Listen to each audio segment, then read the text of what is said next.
the Lantern of Wishes. In a small, poverty-stricken village, where nights were darker than ever, an orphan boy named Arav lived with his little sister Mira.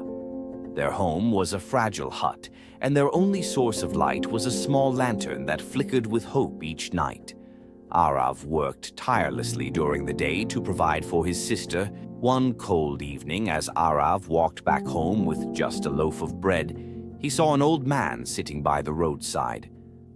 He whispered, "Son, could you spare a piece of bread? I haven't eaten in days." Arav hesitated.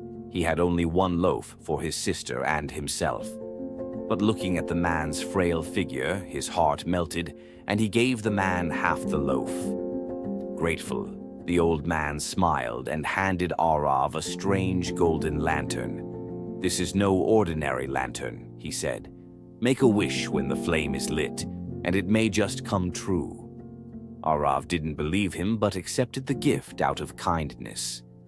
That night, Mira's laughter echoed through the hut as she admired the beautiful lantern.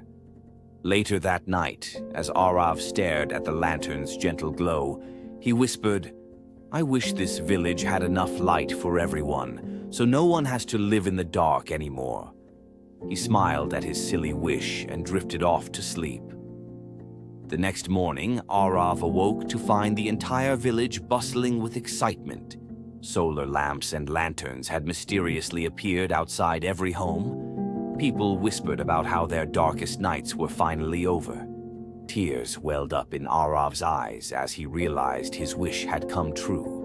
The golden lantern, now dim and lifeless, sat quietly on the table as if its purpose had been fulfilled.